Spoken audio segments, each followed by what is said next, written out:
Ay, Dios, qué punto.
Buenas, ¿se escucha?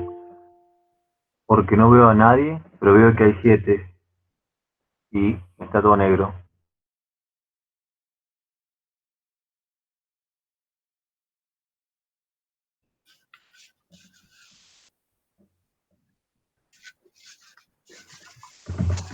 Ah, estamos. Gracias, Mario. ¿Cómo?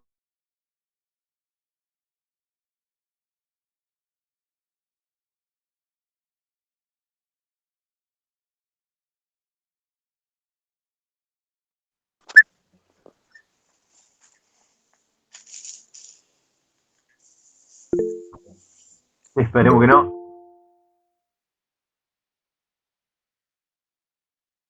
¿Cómo están? Habla Lairi hoy de Argentina, Mar del Plata. Bueno, vamos, lo largamos.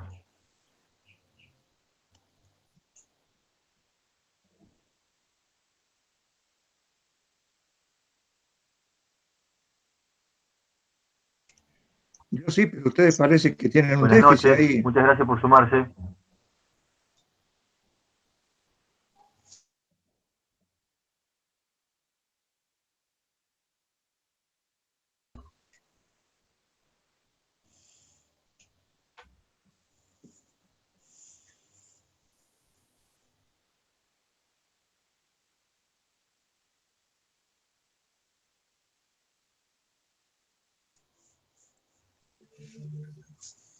Buenas. Me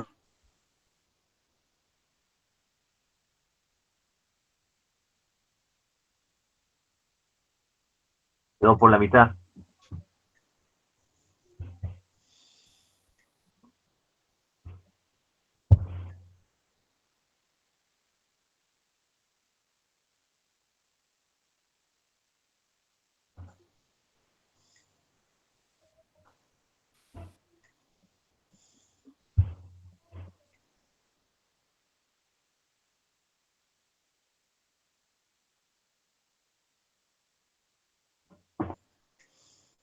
Está bien inclinada la...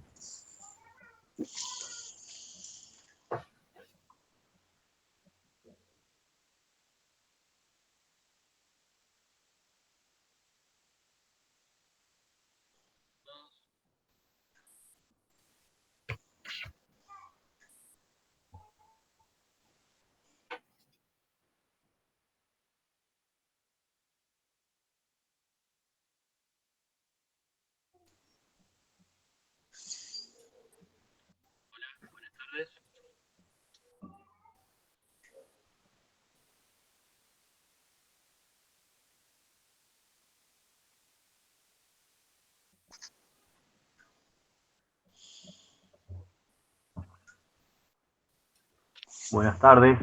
¿Cómo le va?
noches, Ignacio. ¿Cómo le Buenas va? noches, Sebastián, ¿cómo estás? Lo Buenas estábamos noches, esperando, no queríamos largar sin usted.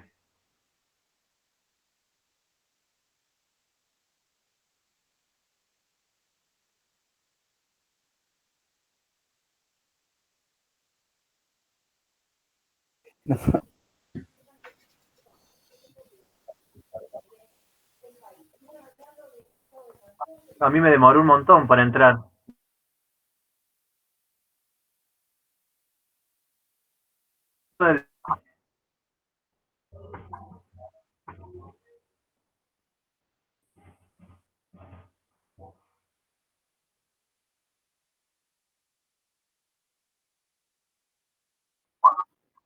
Ya son las 8:07, no lo retrasamos más y comenzamos. Para quienes no tuvieron la primera parte de este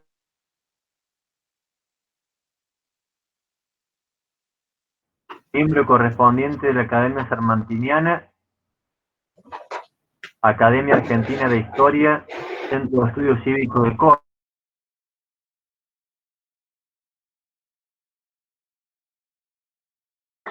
a través de su blog, un curso muy concurrido, que ya se convirtió en un clásico.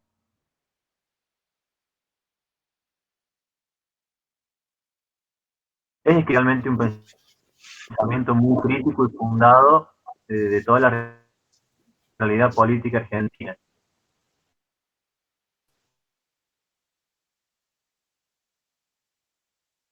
Así que hoy Mario continuaría con la segunda parte.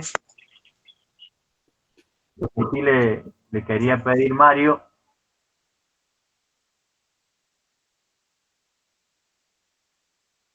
gobierno, la soberanía para aquellos que son nuevos, porque hay algunos que están hoy, que no estuvieron la semana pasada,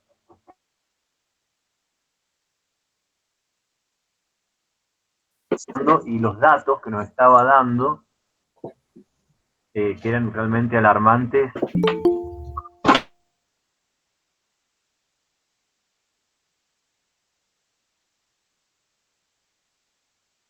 sobre la situación actual de En algunos Argentina. comentarios de la actualidad, dicen los que saben que no hay casualidades, sino casualidades.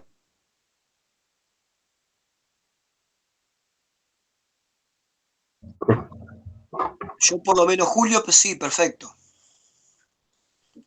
Digo que a lo mejor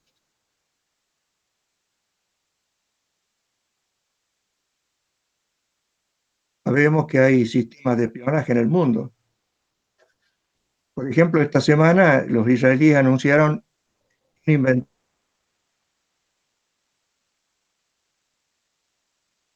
de las lámparas comunes de luz para el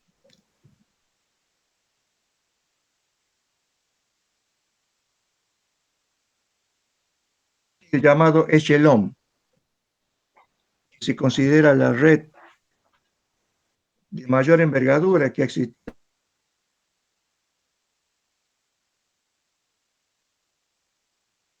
controlado por la comunidad anglosajona, o sea, Estados Unidos, Canadá, Australia, Nueva Zelanda,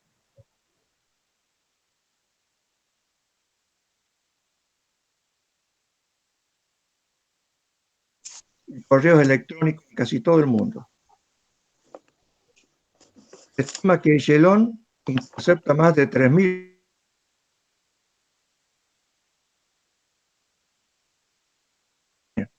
sino porque figura en Wikipedia, ustedes pueden verificarlo. Este sistema está bajo la administración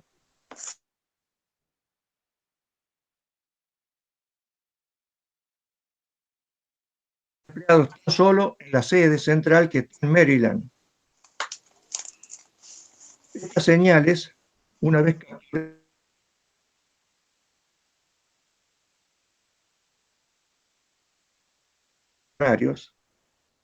han sido programados de tal manera que reconocen y señalan alertas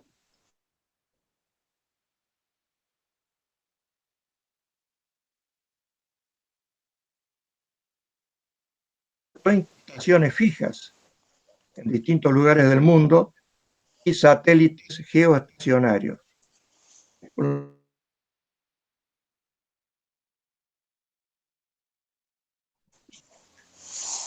Estos mensajes son aprovechados, como decía, o filtrados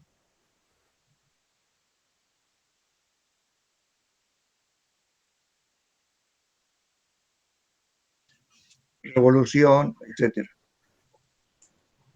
Otro comentario, lo que ha ocurrido en los últimos días.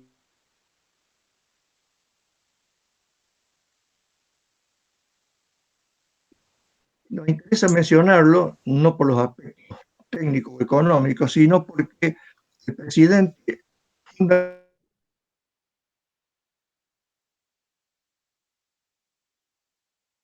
Y ahí entramos en nuestra materia. Ya dijimos, soberanía no es otra cosa que una cualidad del poder estatal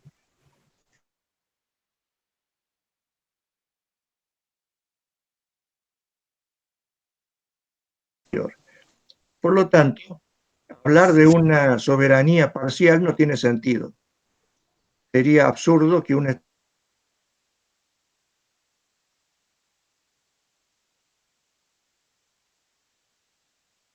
concepto de soberanía alimentaria es ideológico y por eso no nos puede extrañar que esté ya incluido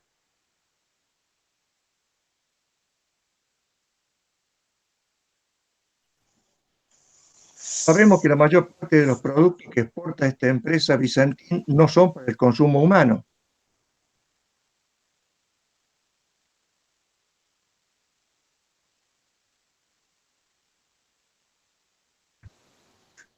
En cambio, sí es correcto utilizar el concepto de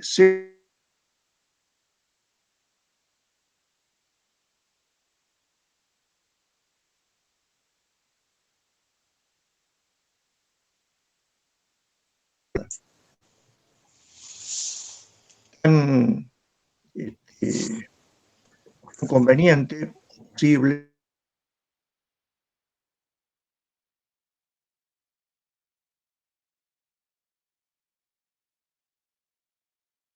alimentaria celebrada en la FAO. Y allí dijo, no se han de olvidar los derechos fundamentales de la persona.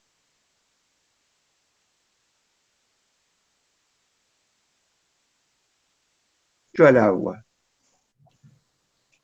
Si nos basamos en este concepto, podemos decir que la Argentina no posee soberanía alimentaria.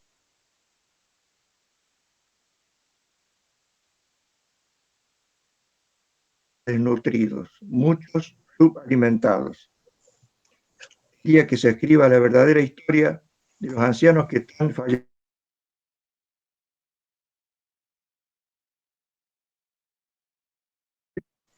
porque no les alcanza lo que cobran de jubilación para una alimentación adecuada, vamos a descubrir que eso sí es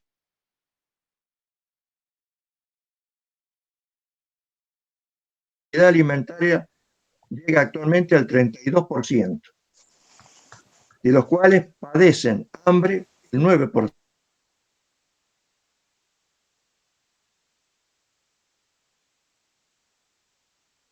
La mayoría de las cuales, como han venido a descubrir ahora recientemente algunos gobernantes, no tienen agua potable.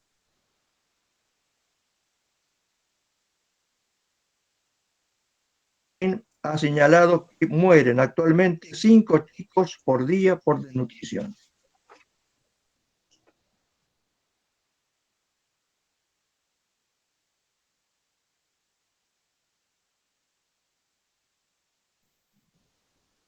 Sabemos que el bien común es la finalidad del Estado.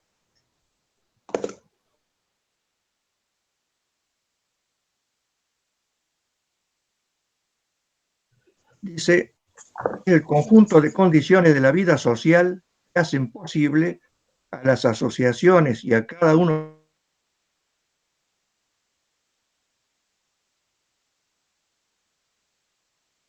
Definición ha sido cuestionada por algunos estudiosos, como el doctor Hernández, porque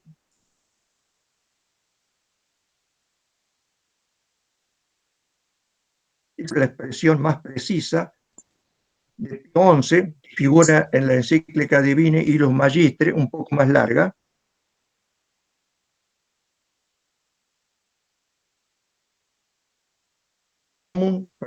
Sí. El bien común es una paz y seguridad, las cuales las familias y cada uno de los individuos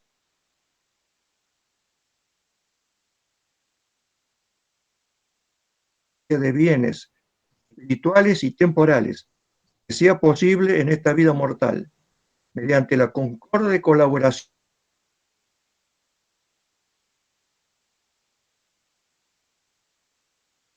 Esto significa ubicar realmente al bien común como la garantía de que el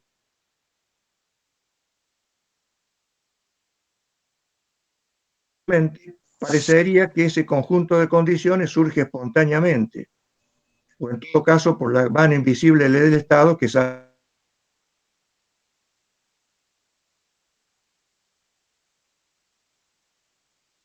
que nos interesa es el de sociedad perfecta. Y ha sido siempre señalado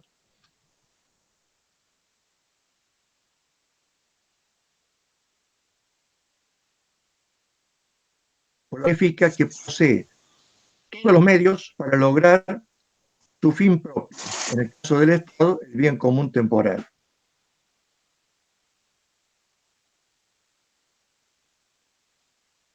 Juan 23.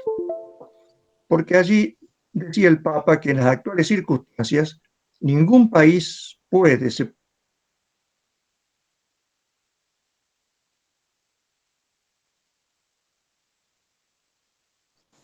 es la siguiente.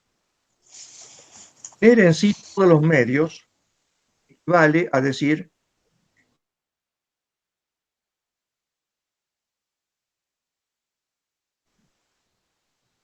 sabemos que hay muchos países desarrollados que carecen, por ejemplo, de petróleo y gas.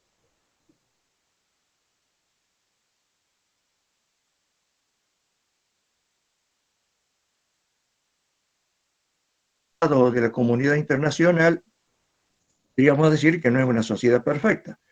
Tenemos el ejemplo de Japón, una isla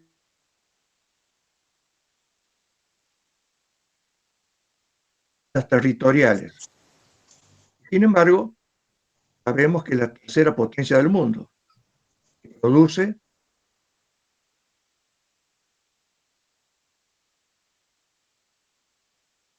es decir, un alto nivel tecnológico le ha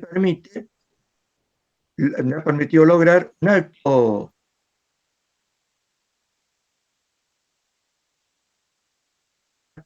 en el ranking mundial después de Estados Unidos y China. Estos comentarios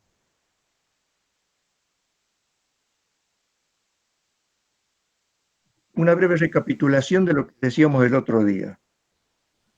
Decíamos que no hay soberanía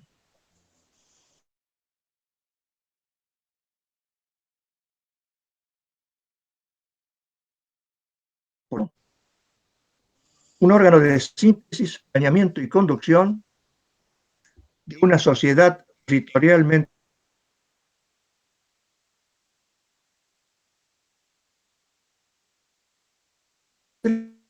síntesis, planeamiento y conducción, el Estado no existe o no funciona como tal.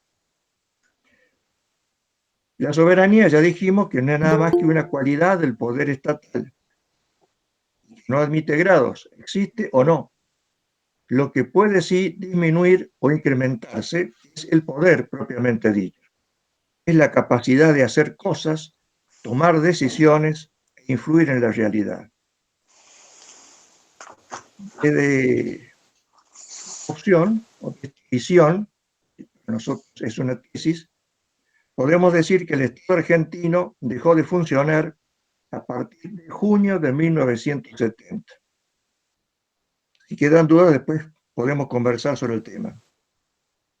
Ahora, suponiendo que en el futuro sea restaurado en plenitud un Estado que responda a esas características que señalamos, aún así deberá enfrentar una reorganización interna que va a ser muy ardua, muy compleja, porque un Estado no puede ser eficaz si carece de una administración pública profesional. Nosotros la equiparamos a lo que llamada administración burocrática. Un ejemplo de esto ha ocurrido recientemente, cuando se obliga a renunciar al director del ANSES por este escándalo que se produjo cuando 800.000 personas salieron a cobrar en plena pandemia, algunos jubilación y otros el llamado IFE, este bono especial alimentario, se lo reemplazó por la actual directora, que lo primero que hizo fue empezar a desplazar funcionarios de carrera, incluso directores que llevaban 20 años en el organismo. Es evidente que un organismo complejo, la mayor obra social, digamos, que existe en el país, no puede funcionar si no funciona como una máquina bien aceitada, y la máquina tiene que ser manejada o por robot o por seres humanos muy preparados, muy entrenados. Otro ejemplo que hemos vivido no hace mucho tiempo es el del INDEC. Durante casi un siglo gozó en el mundo de un prestigio extraordinario por la precisión, la confiabilidad de sus datos. Sin embargo, a alguien en algún momento se le ocurrió intervenirlo y manejar arbitrariamente los índices del consumidor, que es el más importante para calcular el costo de vida. Tardó casi un año un nuevo director, designado por el gobierno anterior, para poder disponer de un índice de precios confiable. Antes, recordarán algunos, para evitar este problema de que en algún momento se dijera que teníamos menos inflación que en Alemania, por ejemplo, y actuar con la seriedad necesaria para tomar una decisión de orden político o económico, los legisladores, opositores, inventaron un índice propio que era el promedio de las estimaciones de las consultoras privadas más prestigiosas. Y de esa manera, de alguna manera, durante un tiempo, pudo satisfacer la necesidad de contar con índices confiables. Bueno, hoy creo que está funcionando bien, no sé por cuánto tiempo.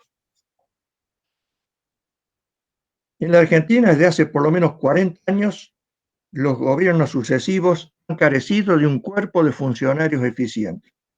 De esa manera, el gobierno que suceda al actual tendrá que sortear un difícil desafío, es implementar definitivamente un servicio civil basado en el mérito. Curiosamente, esto es lo que recomendaba el fundador del sector político actualmente gobernante en el llamado modelo argentino que presentó en 1974 frente a la Asamblea Legislativa. Allí señaló, entre otras cosas, que es necesario contar con funcionarios estables de la mayor capacidad que permanezcan ajenos a los cambios políticos. No tendrían nada más que poner en acto esto que les enseñaba el fundador de su partido. De manera que en el futuro, y superando las presiones inevitables de los propios partidarios, ya dijimos que el principal botín de guerra, la función pública, y también las presiones de los sindicatos, los futuros gobiernos tendrán que resolver un dilema crucial, optando por una administración profesional que reemplace para siempre el clientelismo en la función pública. El nuevo modelo de gestión deberá quedar reflejado en la misma legislación, especialmente en la ley de presupuesto. Tendrá que detallar el número de cargos de nivel político. Para el nivel nacional no debería exceder la cantidad de 500 funcionarios en total. Actualmente no hay límites. Y quedar fijada la obligación de cubrir todos los demás cargos del sector público por concursos de antecedente y oposición. Recordemos las cifras actuales. En el orden nacional, 750.000 empleados. El conjunto de las provincias, 2.200.000. Y el conjunto de los municipios, 1 millón. En total, 3.955.000 empleados.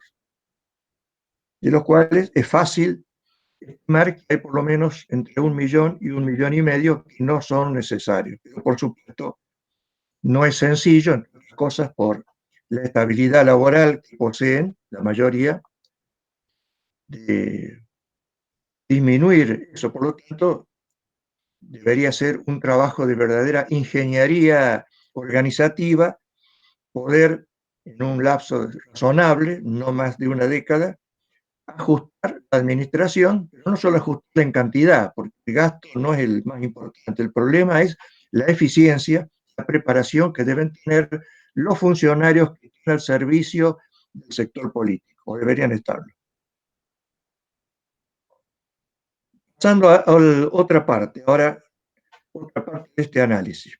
Si es correcto lo que hemos dicho hasta ahora, no cabe duda que la prioridad absoluta va a consistir en restaurar el Estado. Si no existe el Estado, insistimos nuevamente, no hay soberanía, no hay ninguna posibilidad de desarrollo armonioso, independiente para un país. Y esta restauración del Estado no va a ocurrir como consecuencia necesaria de elaborar un buen diagnóstico. Decía don Ricardo Curuchet, no basta con denunciar que se pierde la Argentina, es necesario actuar para contribuir a salvarla. Y es insensato confiar en que justo en este momento, el más dramático de la historia nacional en los 2 siglos, llevamos de vida independiente, se va a producir espontáneamente un cambio positivo. Esto solo podrá ocurrir si un número suficiente de argentinos con vocación patriótica se decide a actuar en la vida pública, buscando la manera efectiva de influir en la realidad. Un dirigente político no puede limitarse a exponer los principios de un orden social abstracto. La doctrina tiene que estar encarnada en hombres y mujeres que cuenten con el apoyo de muchos, formando una corriente de opinión favorable a la aplicación de la doctrina. Debe encararse entonces con seriedad la preparación de un proyecto nacional y la constitución de equipos técnicos aptos para aplicarlo. Lamentablemente, empezamos hoy con un generalizado abstencionismo cívico. Parece que si a la política se la sigue considerando la cenicienta del espíritu, como la llamaba Irasusta, va a seguir careciendo el país de suficientes políticos aptos en el servicio a la comunidad. No puede extrañar, en realidad, que esta actividad genere recelos, porque la función social más susceptible a la miseria humana, la que exacerba en mayor medida las pasiones y debilidades, es la política. Pero la situación actual en nuestro país es, desde hace mucho tiempo, verdaderamente patológica. Esto significa que la mayoría de los buenos ciudadanos, comenzando por los más inteligentes y preparados, abandonan deliberadamente la acción política a los menos aptos y más corruptos de la sociedad. Explica Sánchez Sorondo, al ocurrir la vacancia del Estado por el ilegítimo divorcio entre el poder y los mejores, en la confusión de la juerga aprovechan para colarse al poder los reptiles inmundos, denunciaba Platón, siempre andan por la vecindad de la política, como andan los mercaderes junto al templo. Y se ha llegado a esta situación por un progresivo y generalizado aburguesamiento de los ciudadanos. De acuerdo a la definición hegeliana, el burgués es el hombre que no quiere abandonar la esfera sin riesgos de la vida privada apolítica. Rechaza ser protagonista en el orden social, prefiriendo el rol de espectador sin compromiso. Lo más triste, señalaba el profesor Guido, gran filósofo chileno, es que al rechazo de la política como compendio de vicios y de males, siga la renuncia al intento de restaurarla en su verdadera dimensión humana.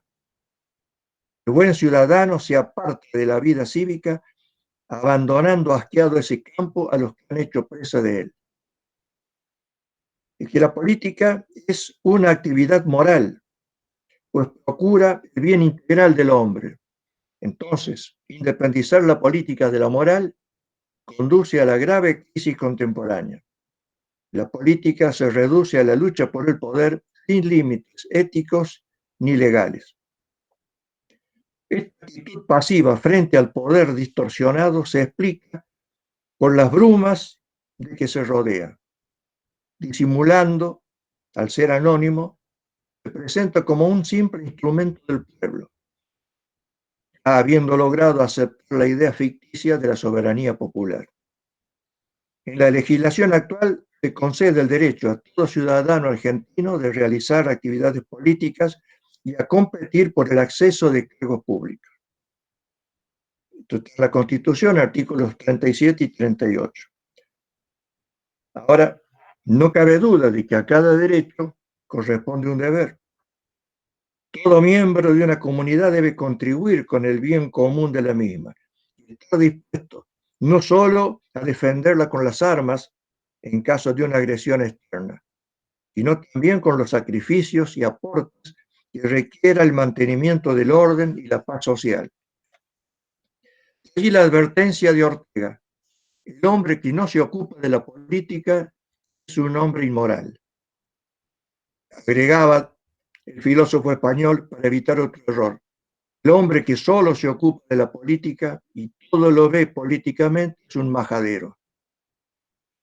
Gran parte de los problemas y frustraciones del mundo contemporáneo se debe a cambio de obtener que el Estado nos solucione nuestros problemas, renunciamos al ejercicio pleno de la libertad. Por eso la libertad cívica exige la participación activa de los ciudadanos. Si una proporción considerable de la población se desentiende de la esfera pública, es difícil que las decisiones gubernamentales sean convenientes para la comunidad. Alejarse de la participación, incluida la simple emisión cada 2 años del voto, implica dejar que el Estado haga, generalmente de modo defectuoso y oneroso, lo que puede hacer mejor una entidad inferior, mejor preparada para una actividad específica y sometida a un control ciudadano más inmediato. En esto consiste el principio de subsidiariedad.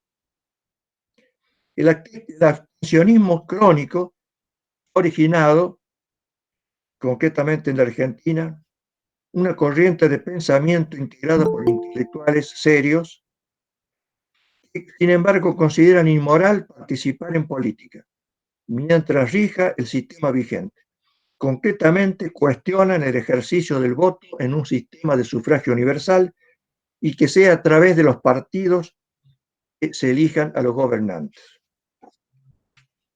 Por cierto que en el plano de las ideas, es lícito preferir otro sistema, pero cuando de hecho queda uno constituido legalmente, la aceptación es moralmente obligatoria, sin perjuicio de procurar su modificación.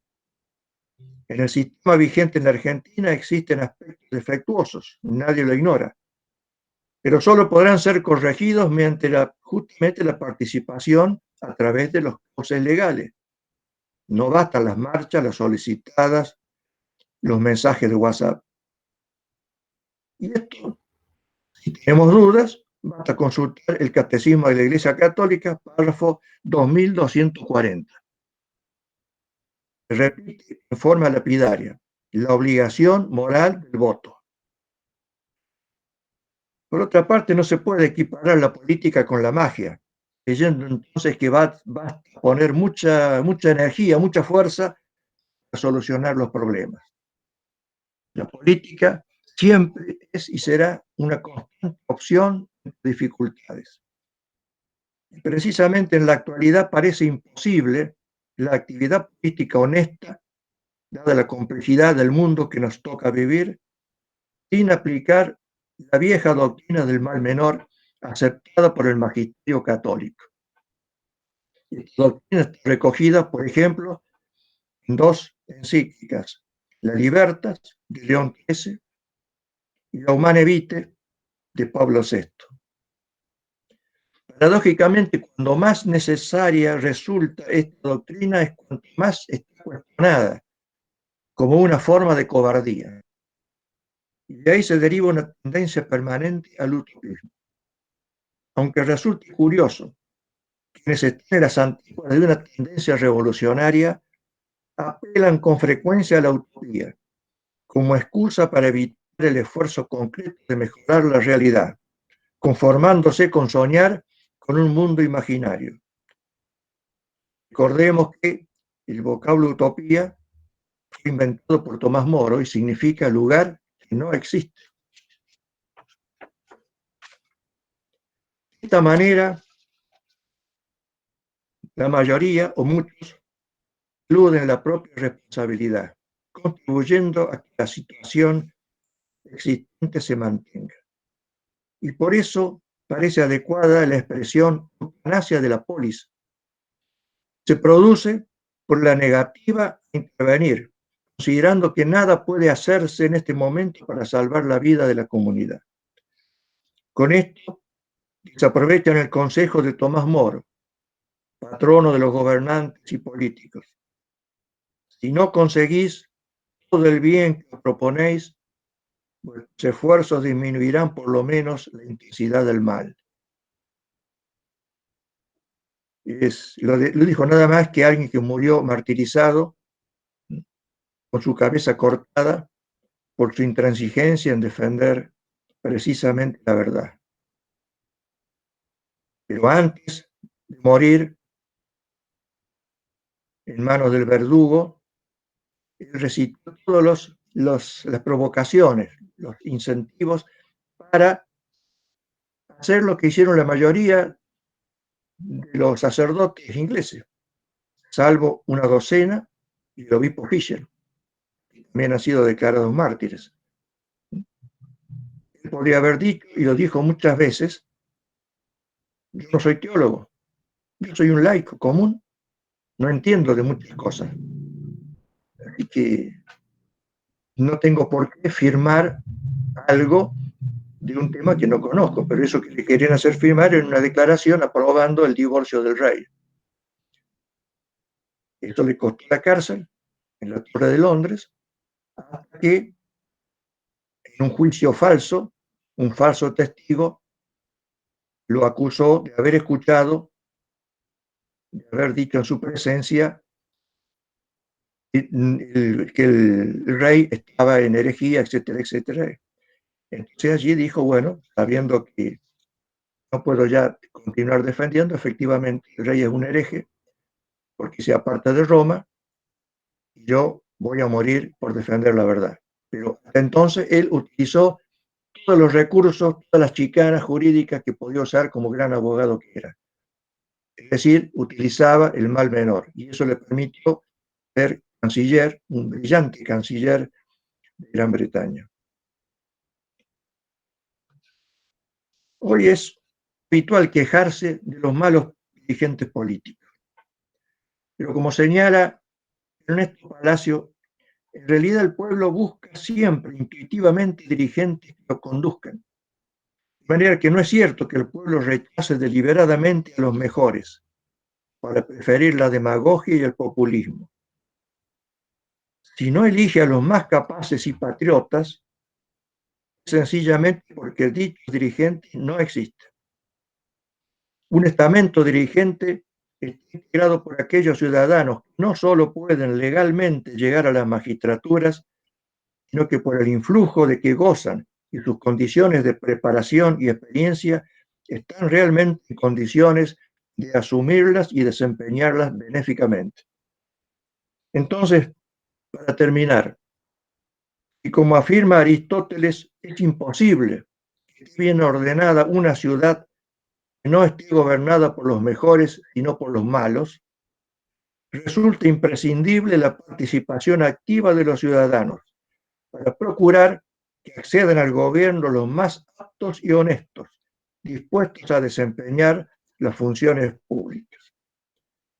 Con esto redondeo, le agradezco la paciencia y quedo a disposición de ustedes.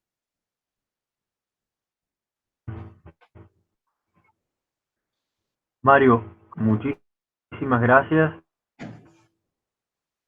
Muy buena su conferencia. Realmente ha sido muy esclarecedora. Y cuando habló del tema de la participación política, recordé que usted hace algunos años me regaló este libro que ha escrito usted, se llama La política, obligación moral del cristiano. Le quería preguntar si usted tiene todavía alguno de estos ejemplares, porque bueno, me parece muy necesario porque muchos nos hemos encontrado en ese dilema del actuar o no actuar según el sistema partidario vigente. Y a mí realmente me ha servido muchísimo su obra, lo cual también me ha animado a empezar a participar en política. Así que bueno, si por ahí tiene de estos ejemplares, nos podría comunicar y el que quiera acceder, que pueda acceder. Pues realmente es una bibliografía muy importante en los tiempos actuales. ¿Se escucha ahí?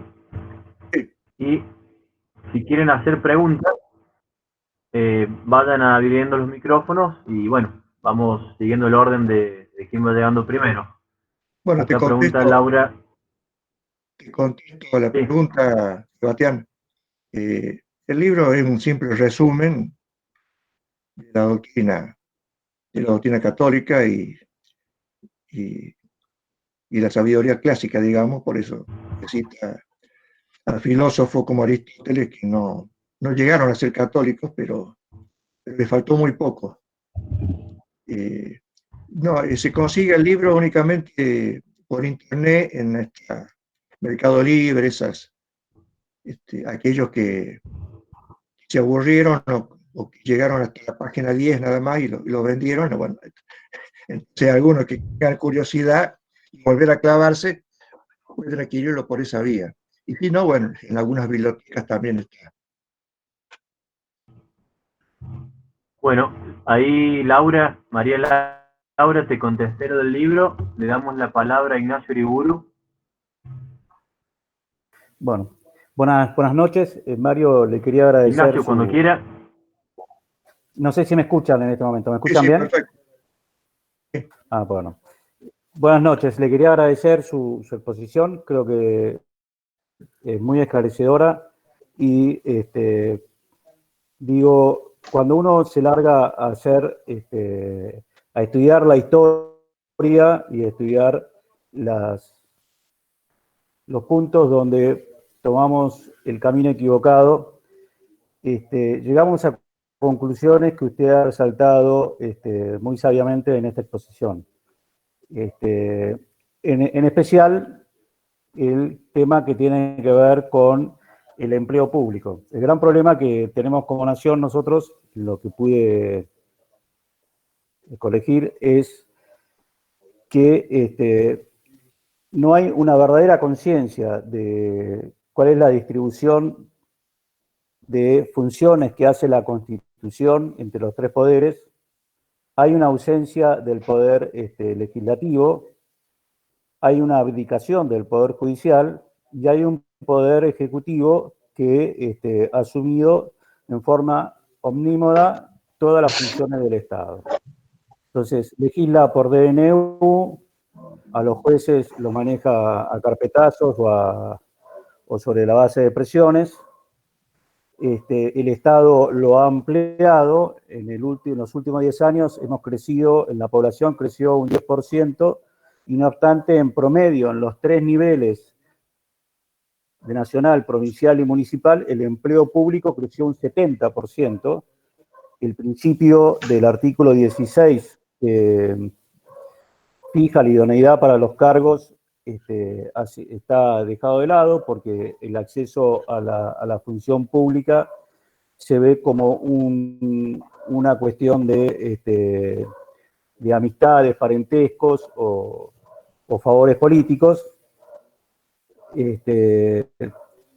Y nosotros tenemos dentro del Estado una institución que es el Ejército. El Ejército se profesionalizó allá por 1870, existía desde antes, pero a partir de 1870, con el presidente Sarmiento, se fundó el Colegio Militar de la Nación, se dictaron normas muy estrictas y se generó una carrera militar. Y el Ejército ha demostrado a lo largo de los 150 años que tiene de historia una gran capacidad organizativa y una gran capacidad como para cumplir sus funciones, aun cuando en muchos aspectos ha sido limitado en sus recursos. Nosotros como nación y para poder llevar adelante el proyecto de transformación, debiéramos centrarnos en ese gran tema del Estado. El Estado como la necesidad que tiene la República de que los poderes del Estado cumplan sus funciones y que el empleo público sea un empleo de servicio y no un empleo de ocupar un lugar como medio de vida, independientemente de si se sirve o no se sirve a la sociedad. Así que desde ese aspecto, señor, le agradezco muchísimo su exposición, y bueno, veo que he podido ratificar lo poco que pude aprender de lecturas y de pensar sobre este tema, ¿no? Y por eso yo decía que hay dos aspectos, el que tratamos en la charla anterior el jueves, que hace si existe o no el Estado, y como usted bien lo ha resumido, en este momento no está funcionando, entre otras cosas porque hay un unicato.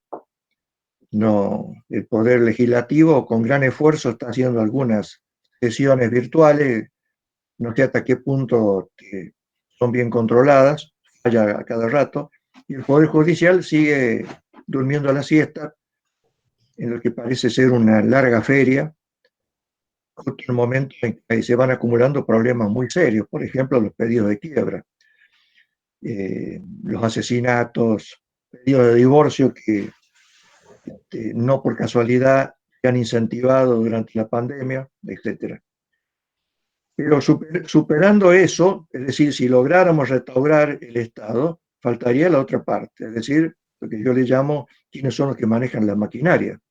Y efectivamente, las Fuerzas Armadas, más allá de efectos que puedan tener en algún momento, tienen la cualidad de que todos sus integrantes son formados, ascienden por capacidad, con una serie de reaseguros, que son los tribunales de calificación, etcétera, hasta llegar al grado de coronel.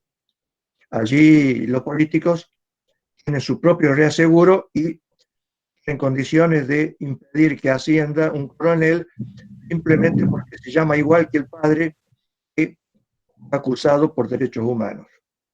Con ese argumento realmente viola un derecho elemental básico, es decir, por portación de apellido se le impide el ascenso. Pero mientras tanto, y en este momento tengo entendido que por lo menos en el ejército hay una camada de generales que no sé por qué extraña situación que les ha permitido ocupar los principales cargos, ¿no? No sé por cuánto tiempo. Efectivamente, es un modelo a seguir, porque así como hay un servicio militar profesional, también debería haber un servicio civil de carrera. Eso lo aprendieron después de muchos problemas, muchos tropiezos, los grandes países. En Gran Bretaña lo entendieron porque se cansaron de tener problemas en la India y otras colonias con aquellos recomendados por el gabinete y no estaban en condiciones de cumplir sus funciones. Y en el caso de Estados Unidos, asesinaron un presidente, alguien que estaba resentido porque no le habían dado un cargo público. Entonces, en ambos países, ya hace mucho más de un siglo, existe el servicio civil de carrera. Distintas variantes. En Inglaterra, por ejemplo, hay la posibilidad de designar 100 cargos, entre los ministros, secretarios, etc. 100 cargos. Todos los demás cargos, incluidos los subsecretarios, son de carrera.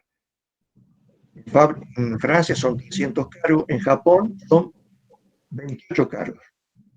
Entre ministros y asesores, 28 cargos. Y nada más. El resto de los cargos son de carrera, incluidos los subsecretarios.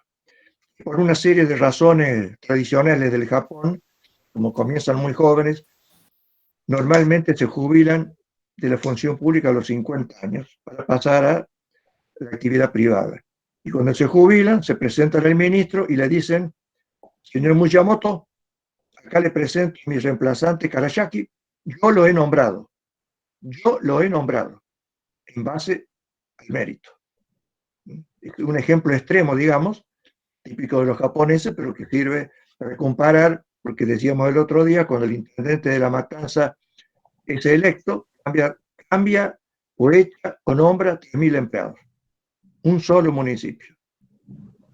Cuando recién decía, el día que esté restaurado el Estado, no debería superar los 500 funcionarios de nivel político del Estado federal.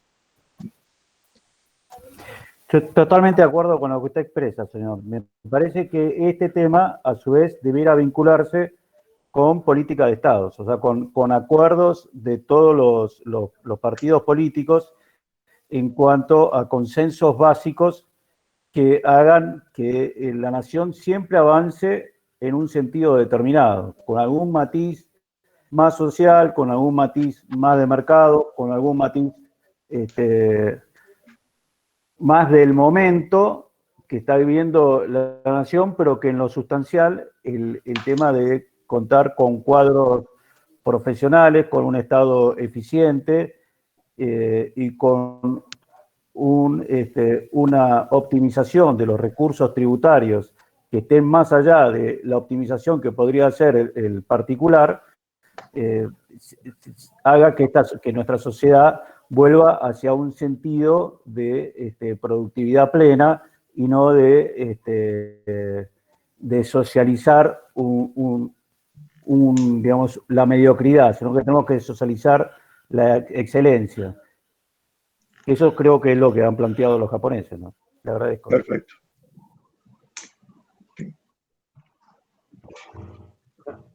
Andrés Torres ha formulado una pregunta. Te propongo si la podés hacer de modo hablado, para que sea un poco más claro. Tenés que habilitar el micrófono que está abajo y podés formular la pregunta.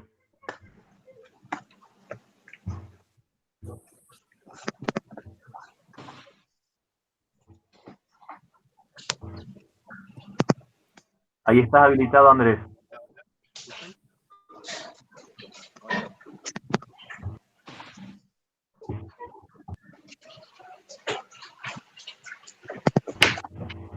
No se escucha, Andrés. Empezó a actuar el Shelón.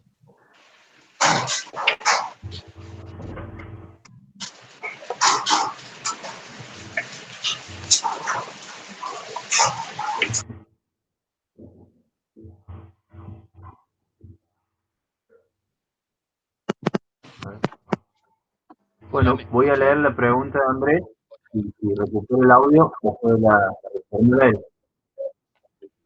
Dice: la reducción de la elefantiásica planta estatal por un cuerpo reducido de funcionarios parece estar en sintonía con el planteo actual de los libertarios. ¿Cuál es el límite razonable de la reducción del Estado que sería deseable tener? No existe una cifra exacta, sí, una proporción. ¿Se pudo entender? De acuerdo a la población. ¿Me escuchan? Lo importante es, supongamos, hay países como los nórdicos, que gastan un 58-60% del Producto Bruto en el gasto público, pero le ofrecen a la población servicios de calidad en educación, en salud, totalmente gratuitos. Entonces allí se justifica que haya mayor cantidad de personal. Un país como la Argentina, que es deficitario en todos los sistemas, a lo mejor con 1 millón de personas, los 3 sectores bastaría, los 3 niveles bastaría. Por eso no es el problema de la cantidad, sino que haya racionalidad. Esos empleados estén capacitados y que además no haya trampa. Porque cuando no se puede designar personal de carrera o personal, digamos, de planta, como se les llama habitualmente, como está ocurriendo en Córdoba, porque hay una atribución casi feudal del sindicato, en el caso de la ciudad de Córdoba. Entonces el intendente actual, para poder operar, porque los empleados municipales están de huelga, porque les han rebajado un porcentaje del sueldo, entonces ha tenido que designar propistas, contratados, etcétera, para realizar las tareas mínimas de ordenamiento de la ciudad. Es decir, las posibilidades son muchas. Lo que interesa es el concepto. El funcionario de carrera debe surgir de una preparación adecuada. Y me estoy acordando que en Francia, por ejemplo, prácticamente todos los presidentes del siglo XX egresaron de la Escuela Nacional de Administración, que es una escuela de posgrado, normalmente se ingresa con un grado universitario, y en algunos casos nunca ejercieron la carrera administrativa. Pero es tan importante para ellos estar preparados para comprender la función pública que cursan esa escuela, son 3 años, que incluye un año de pasantía en departamentos del interior. Ahí está.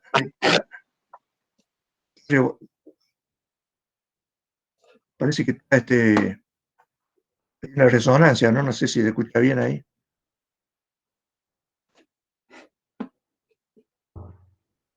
Sí, Mario, ya está, era un micrófono que se había abierto solo. Bueno, bueno, decía el caso de El Francia. micrófono, Andrés. Ahí está. Ahora sí, Mario. De todo modo, Jorge es cordobés, así que el próximo viernes vamos a tomar un café y le doy una continuación en vivo y en directo. No sé si hay otro tema que quieran tratar. Mario, nosotros estamos en plena construcción de un partido político y vemos que en la Argentina los partidos políticos prácticamente no cumplen la función que deberían cumplir. ¿Usted nos podría explicar cuál es la verdadera función del partido político? La Constitución, lo que no se cumple. Por ejemplo, se establece en la Constitución que un porcentaje del patrimonio de los partidos, ustedes saben que reciben del Estado después de cada elección un monto de dinero en proporción a la cantidad de votos obtenidos. Entonces, una parte de un porcentaje de ese patrimonio debe ser dedicado a la formación de sus dirigentes, cosa que no se hace. Sí lo hacen algunas instituciones anexas a los partidos, como el Instituto Hannah Arendt, que tenía Lelita Carrió, el mismo PRO tenía una fundación, no sé si se llamaba Podemos en ese caso o algo por el estilo, y en ambos casos sí han formado dirigentes. En el caso de Carrió, sé de alta calidad, no conozco la calidad de otros, incluso en el masismo, crearon una escuela de gobierno que dirigía Labaña para preparar a los dirigentes, pero no es lo habitual. Es decir, el PJ, digamos, oficial no tiene escuela de conducción, el radicalismo tampoco, que yo sepa. Sí lo tienen los partidos de ultraizquierda. Ellos tienen una actividad permanente, no sé si llamarlo de formación, pero de actualización y de entrenamiento de sus dirigentes. Y también lo están haciendo, y eso ya no son partidos, este fenómeno curioso que se está dando en la Argentina, son las llamadas organizaciones sociales. Si queremos hablar criollo, los piqueteros. Ellos tienen sus escuelas de formación. Grabois, por ejemplo, ha logrado un diplomado para sus adherentes a través de un convenio con la Universidad de Rosario, y es diplomado en organización de actividades sociales, algo así, donde se les enseña cómo manejar una asamblea, cómo realizar determinados trámites, etc. Digo que es preocupante porque los partidos que son los que deberían gobernar de acuerdo a la legislación vigente no están capacitando a sus afiliados y sí lo están haciendo organizaciones del tercer sector, por denominarlos así. Con lo cual queda la duda después quiénes van a integrar los gabinetes. Y bueno, si analizamos el actual gabinete, por ejemplo, nacional, tenemos la respuesta. No han surgido en muchos casos del partido, algunos que no son afiliados, y sin embargo tienen responsabilidades muy amplias, empezando por el de Bienestar Social, no sé cuál es el nombre exacto ahora, el ministerio que preside Arroyo. Comenzó mal su gestión, pese a ser un hombre muy serio y muy preparado, porque las principales áreas las manejan piqueteros, Menéndez y otro no recuerdo, son secretarios y subsecretarios de Estado, son los que manejan realmente la distribución de fondos. Es una denuncia que se ha hecho muchas veces, y manejan millones de personas. El conurbano profundo, como se le llama, es un misterio para nosotros. Y de allí, en los últimos años, está surgiendo la definición de quién va a gobernar la Argentina. Por lo tanto, deberíamos prestarle algo de atención, conocer con exactitud lo que está ocurriendo. Sin ir más lejos, recordemos el fenómeno que significó la Salada. La mayor feria abarcaba creo que 3 o 4 mil puestos. Todos los fines de semana llegaban miles de ómnibus de todo el país para adquirir ciertas cosas que se adquirían a menor precio que lo que se puede comprar en un negocio común. Más allá de la posible ilegalidad de los procedimientos, pero mucha gente se abastecía allí y compraba camisas por 100 pesos, 150 pesos, cuando en un shopping se les cobran 10 veces más. Bueno, este es un fenómeno que tampoco manejamos nosotros.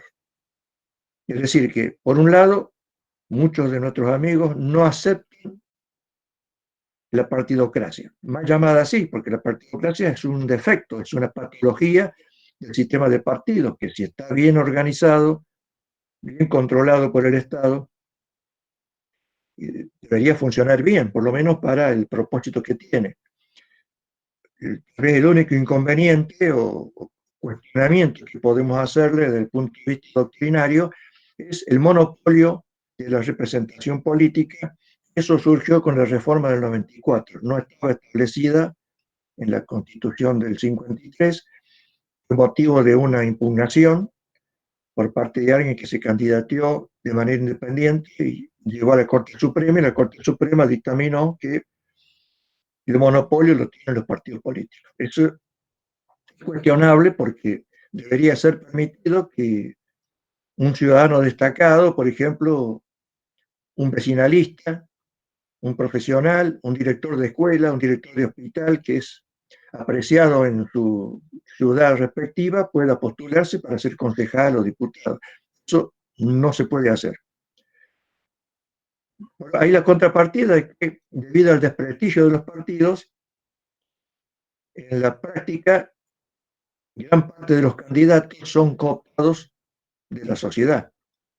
Entonces se ofrecen candidaturas a un deportista, a un cantante de moda, a una actriz, una locutora, con tal de obtener más votos.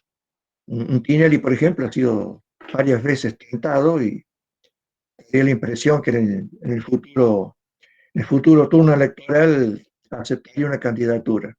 Eso, como lo fue Palito Ortega en su momento, que no fue tan mal gobernador de Tucumán comparado con otros, pero evidentemente que surge por una vía indirecta.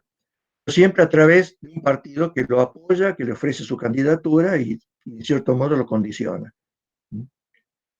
Ahora, es un ámbito en el que nosotros, si es que aspiramos a un cambio profundo, tenemos que incursionar en ese campo. No podemos permanecer hasta que se pueda cambiar el sistema. Pero ¿quién puede cambiar el sistema? Y los convencionales constituyentes que hagan una modificación. ¿Y cómo se llega a ser convencional constituyente? Elegido por los partidos políticos. O sea, es un laberinto del que no podemos salir si no aceptamos. No necesariamente es malo, y así lo dicen algunos tratadistas católicos, no necesariamente es malo, ni mucho menos pecaminoso, sí imperfecto, que es otra cosa.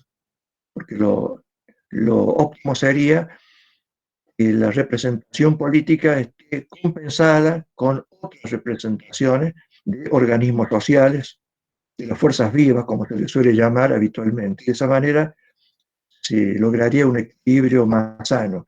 Pero mientras no existe ese nuevo sistema que nos gustaría tener, tenemos que adaptarnos al que existe.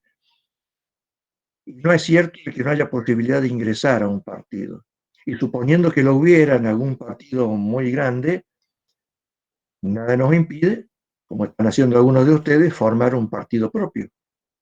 No es demasiado problema conseguir 4.000 fichas en 5 distritos.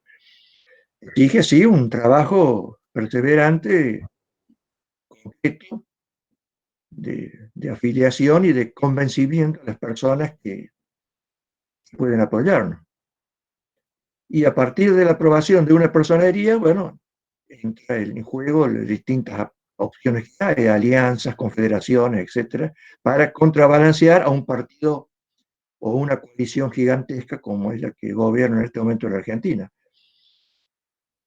Yo creo que se abren posibilidades favorables en lo que va a venir, que por supuesto va a ser muy crítico, muy doloroso.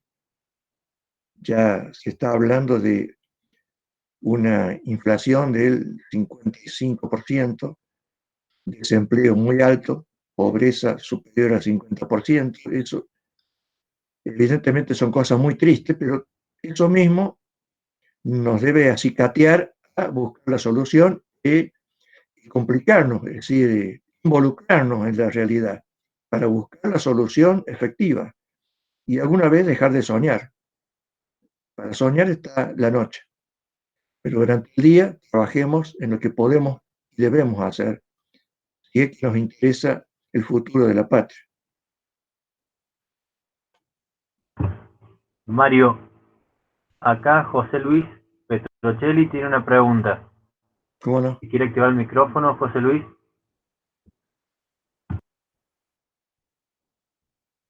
Ahí estoy. Le agradezco mucho la disertación y quería preguntarle algo que se escapa un poco del tema de hoy, pero dado sus conocimientos y que algo tangencialmente toco, me interesaría saber qué opina usted de lograr alguna vez alguna reforma constitucional que permitiera un sistema parlamentario como lo ve aplicado para la Argentina, aunque sea sintéticamente, y qué posibilidades podría haber, inclusive, de algún tipo de participación corporativa en un sistema parlamentario. Por ejemplo, se me ocurre algo que sucede siempre, lo que pasa con la gente del campo, que no tiene una representación política propia y que se encuentra muy afuera del sistema, digamos, para poder defender su producción, como uno de los elementos. No sé si se escapa mucho a su tema de hoy, ¿no? No.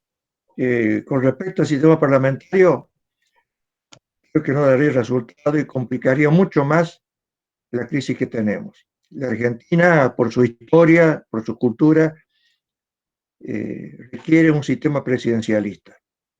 Tal vez más moderado, y eso se perdió la oportunidad en la reforma del 94, y por eso se inventó el cargo de jefe de gabinete, pero en definitiva el jefe de gabinete es un secretario del presidente, no se perdió esa oportunidad, ¿no? Se quiso hacer una figura mixta que no conformó a nadie.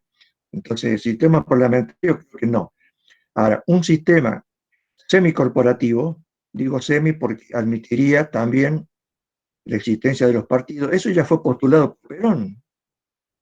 Por eso no hay nada nuevo bajo el sol. Es decir, más allá de que uno acepte o no lo que significó este triple presidente en la historia argentina y que aún hoy sobrevive su influencia, Pero él es el modelo argentino que debería ser leído, la mayoría de los peronistas no lo conocen, es breve, son 120 páginas, y que no lo escribió él lo autorizó, digamos, está escrito por dos personas muy competentes, uno de ellos un sacerdote, y por eso es que podemos decir que en gran medida sigue los lineamientos de la doctrina social de la Iglesia, incluso hay frases de Pablo VI allí incluidas, ¿no?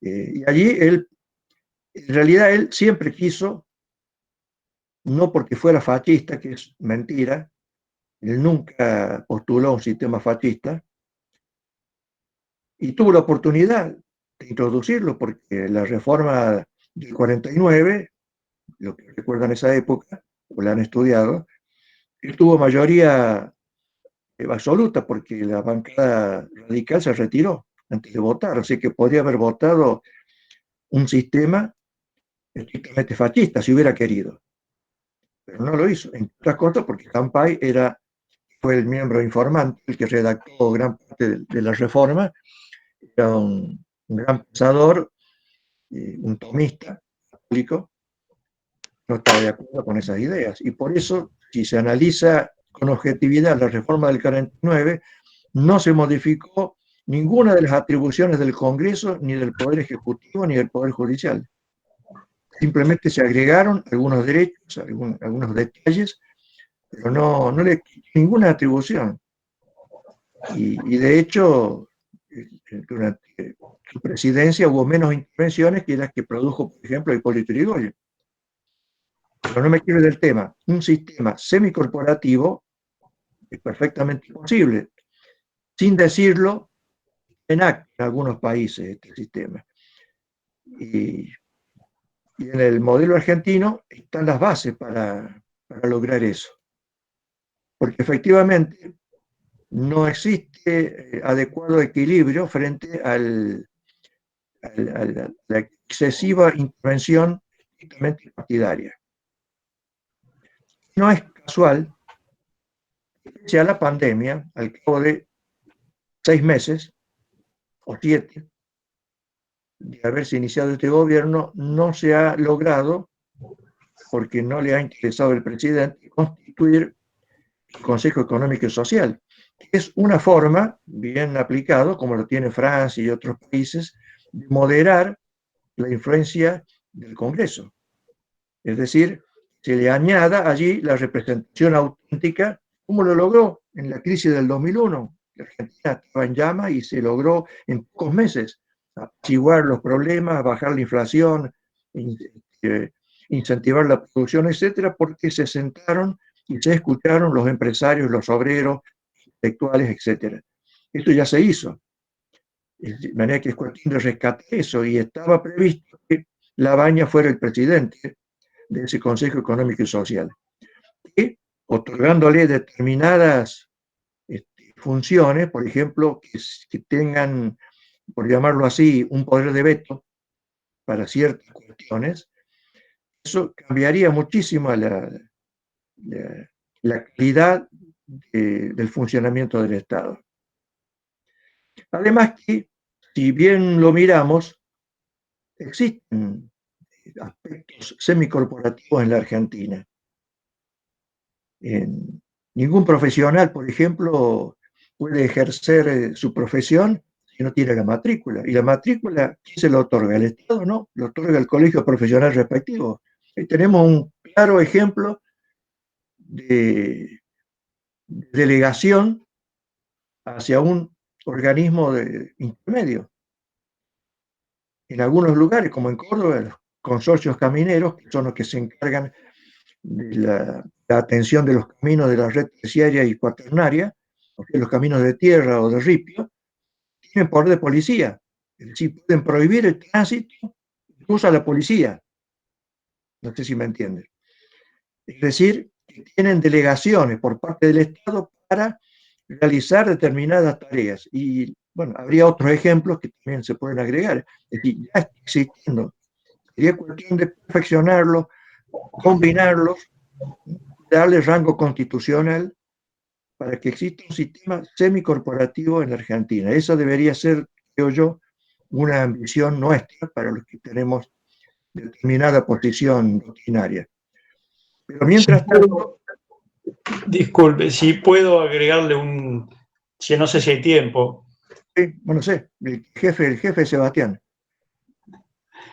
Sí, José, no hay Vinculado al tema, yo lo que veo, por eso hablaba del sistema parlamentario, que no hay competencia interna en los partidos. Es decir, lo bueno que tiene el sistema parlamentario, no digo que tengamos que ir a eso, es una curiosidad que tengo, es que, por ejemplo, en este momento, con un gobierno, un presidente en funciones, en un sistema parlamentario se está siempre elaborando una sucesión dentro del mismo partido.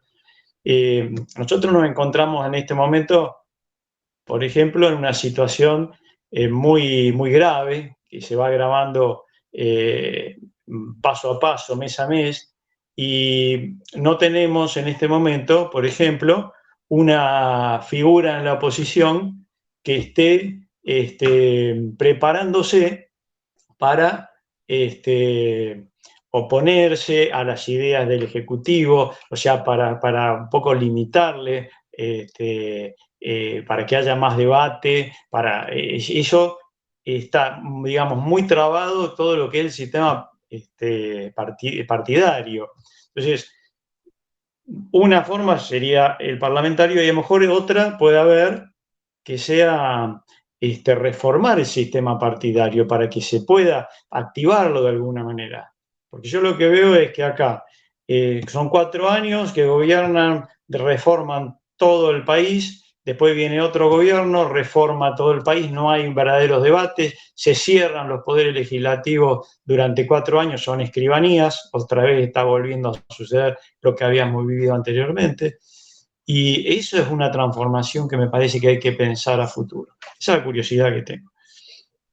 Bueno, en realidad, eso de que están sin actuar, habría que revisarlo. ¿Por qué cree que María Eugenia Vidal se contagió del coronavirus? Porque están preparando la sucesión de Macri dentro del PRO.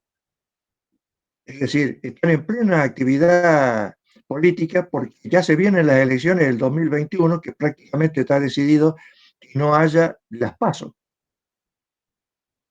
porque las PASO les complica a algunos partidos.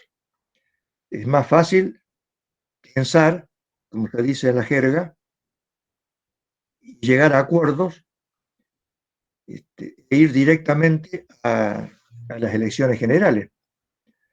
Una excusa de que cuesta bastantes miles de millones de pesos estas pasos que en la práctica no han servido para mucho porque si todos los partidos llevaron lista única. O sea que para colmo no ha resultado eficaz. Pero en la práctica ya están algunas candidaturas lanzadas como la de López Murphy, por ejemplo. Es decir, que el programa que viene va a ser muy interesante, muy complejo. De nuevo, la providencia nos da la oportunidad de contribuir, los que no estamos conformes con ninguno de los dos polos de esta grieta, de contribuir a la formación de una tercera fuerza. Pero para eso tenemos que contar con el instrumento que es el partido. Y como digo, no es difícil lograrlo. Fíjese que incluso algo que ha pasado desapercibido, una de las trampas que había en la reglamentación de las PASO, permitía que en un partido se presentaran varias listas simultáneamente, en algunos casos con los mismos candidatos y con otro nombre. Y claro, como cada lista, en base a la cantidad de votos obtenidos, debía ser recompensada con una entrega de dinero por parte del Estado, hubo una impugnación por parte de la justicia que no querían pagar esa deuda, porque consideraban que era una trampa que no habían imaginado que podía ocurrir. Y sin embargo, un partido chico, presidido por el señor Biondini, le ganó el juicio al Estado argentino la Corte Suprema y le tuvieron que pagar por, no sé si 4 o 5 listas internas que presentó. Era una clara maniobra de distracción, digamos. No tuvo demasiados votos, pero sí fondos para su partido. O sea, eso demuestra que si se trabaja bien, con inteligencia, conociendo los vericuetos de la justicia electoral, con buenos apoderados, se puede conseguir bastante. Y bueno, creo que para el 2021 hay que estar preparados para estos cambios que pueden llegar a ser benéficos. No digo para tomar el poder, porque sería demasiado ambicioso, pero sí para tener una participación activa, que hoy no tenemos. No tenemos legisladores que nos representen. Algo en algún caso yo no conozco, gobernadores, muy pocos intendentes, muy pocos concejales. Bueno, por lo menos si se logra una cincuentena de diputados nacionales, 3 o 4 senadores, 1 o 2 gobernadores, un centenar de intendentes, ya daríamos un paso adelante hacia el futuro. Y en eso deberíamos estar pensando. Pero para eso, actuar activamente en la única causa legal existente, que es el partido político, que tienen el monopolio de la representación. Nos guste o no. Es obvio que no nos gusta, pero es la realidad. Como dijo alguien, un gran filósofo argentino, la realidad es la única verdad. ¿O no es así, Sebastián? Así es. ¿No fue Lenta ese? ¿Eh? No, un ¿No fue general. Lenta? Un general filósofo. Ah, ya me imagino quién.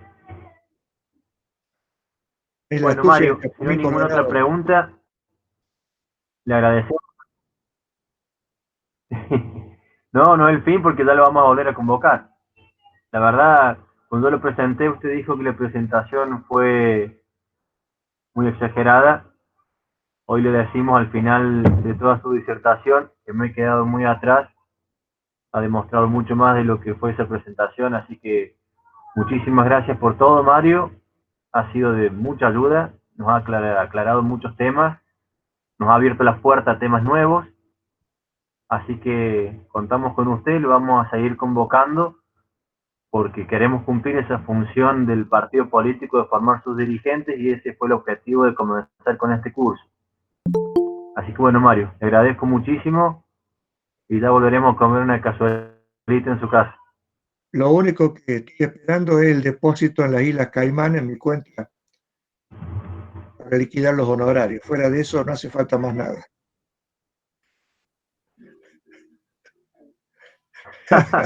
De eso se va a encargar Ignacio Uriburu. Y para mañana, muy argentino eso a de las 20 trasladar horas, responsabilidades. tenemos a Mario Caponeto. Mario Caponeto. Así que... Bueno, un gran amigo también. Ah, sí, bueno, está presente Mario, está presente Ignacio, así que mira, ahí levantó la mano, se está haciendo cargo. Bueno, mañana Mario Caponeto nos va a hablar sobre la naturaleza ética de la política, el gobernante y sus virtudes. A las 20 horas lo vamos a hacer por Meet. Los que ya nos han enviado un mail, les mandaremos la dirección para que ingresen. Y si no, bueno, nos la piden por teléfono como venimos trabajando. Va a ser muy interesante. El doctor Caponeto es médico, filósofo, es profesor universitario, es escritor. Así que si se quieren sumar, los esperamos mañana. Y Mario, muchísimas gracias. Y bueno, a seguir trabajando. perfecto. Gracias a ustedes. Hasta luego, señor. Muchas gracias. Hasta luego. Gracias a todos por estar. Chao, Sebas. Adiós, señores. Hasta luego. Saludos.